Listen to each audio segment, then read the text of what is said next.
Hives. At the top level, the registry is divided into several predefined hives, also called root keys, each starting with H key.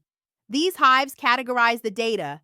H key classes, root, HKCR, stores information about registered applications, file associations, and OLE COM objects. HK current user, HKCU, contains settings for the currently logged in user. HK local machine, HKLM, stores system-wide hardware and software settings that apply to all users. HK users, HKU, contains all actively loaded user profiles on the computer. HK current user is a subkey of HK users. HK current config, HKCC, stores information about the current hardware profile. Keys. Within each hive, there are keys, which are like subfolders organizing related settings. Subkeys. Keys can contain further nested subkeys. Values. At the end of the hierarchy, values are the actual data entries. Each value has a name, a data type, e.g., string, binary,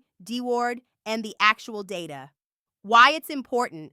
The registry is critical to the proper functioning of Windows. It's constantly referenced by the operating system and applications to retrieve configuration information. Changes to almost any system setting ultimately result in modifications within the registry. Accessing and editing the registry editor, regedit.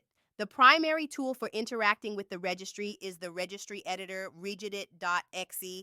You can open it by typing regedit in the Run dialog, Windows key +R, or by searching for Registry Editor in the Start menu.